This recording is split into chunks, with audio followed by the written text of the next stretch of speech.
June 2న రాష్ట్ర అవతరణ దినోత్సవం. ఈ సందర్భంగా జూన్ 2న సికింద్రాబాద్లోని పెరేడ్ గ్రౌండ్లో రాష్ట్ర అవతరణ దినోత్సవ వేడుకలను ఘనంగా నిర్వహించాలని రాష్ట్ర ప్రభుత్వం నిర్ణయించింది.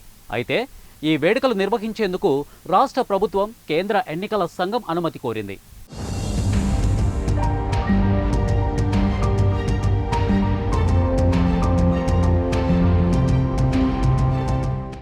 తెలంగాణ రాష్ట్ర అవతరణ దినోత్సవ వేడుకలు నిర్వహించుకునేందుకు కేంద్ర ఎన్నికల సంఘం అనుమతినిచ్చింది.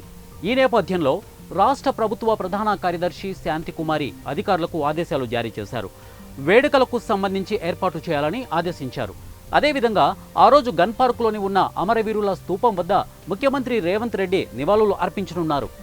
అయితే రాష్ట్ర ఆవిర్భావ దినోత్సవ వేడుకలు నిర్వహించుకునేందుకు కేంద్ర ఎన్నికల సంఘం అనుమతి ఇవ్వడంతో ప్రభుత్వ ప్రధాన కార్యదర్శి శాంతికుమారి ఉన్నతాధికారులతో సమావేశమయ్యారు. రాష్ట్ర ఆవిర్భావ వేడుకల ఏర్పాట్లపై సమీక్షించారు. తగిన విధంగా విస్తృత ఏర్పాట్లు చేయాలని ఆమె అధికారులను ఆదేశించారు. అన్ని శాఖల సమన్వయంతో పనిచేసి వేడుకలను ఘనంగా నిర్వహించాలని అన్నారు.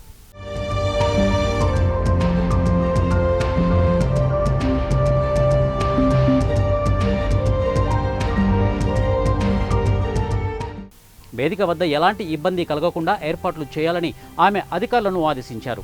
విద్యుత్ సరఫరాలో ఎలాంటి సమస్య తలెత్తకుండా చూసుకోవాలని వారు చెప్పారు.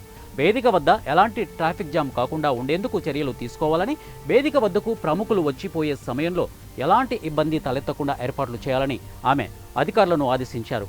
ఒకవేళ ఏవైనా సమస్య తలెత్తినా వెంటనే అది పరిష్కారమయ్యే విధంగా చొరవ తీసుకోవాలని అన్నారు.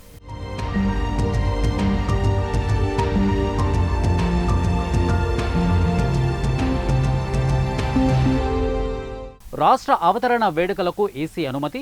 జూన్ 2న రాష్ట్ర అవతరణ దినోత్సవం. పెరేడ్ గ్రౌండ్లో రాష్ట్ర అవతరణ దినోత్సవ వేడుకలు ఏర్పాట్లు చేయాలని అధికారులకు శాంతికుమారి ఆదేశం.